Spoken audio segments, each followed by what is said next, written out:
සියලු දෙනාටම සුබ දවසක්. ඔය යාළුවනේ මේ තියෙන්නේ ඕලික් කියන බ්‍රෑන්ඩ් එකේ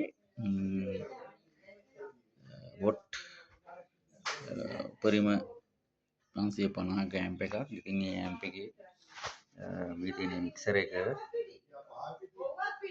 එතකොට මේ තියෙන්නේ එකේ තිබුණ පවර් ඇම්ප් එක.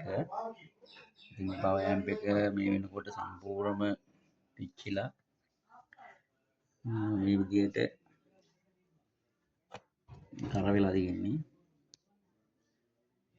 එතකොට ඒ වෙනුවට තියෙන කර වෙලා ඒ වෙනුවට නැවත අපි මේකට ක්‍රවුන් 600 ඇම්ප් එකක් හදලා මේ ඇම්ප් එකට හීට් සිංක් එක මල්ති. ඒ වෙනුවට හීට් සිංක් එකක් සම්බන්ධ කරලා සියල්ලම වැඩි වෙලා තියෙන්නේ. අපි පොඩ්ඩක් බලමු පොඩ්ඩක් සවුන්ඩ් දාලා. දැන් මේ DVD ප්ලේයර් එකකින් තමයි මේ දීලා තියෙන්නේ.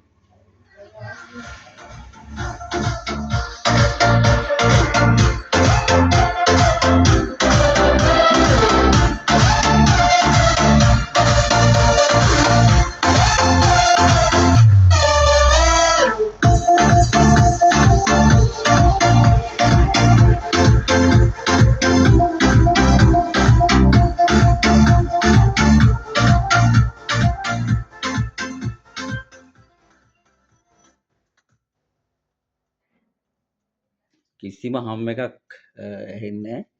වොලියුම් බිඳුවට දාපුවාම පස්සේ හොඳටම තියෙනවා.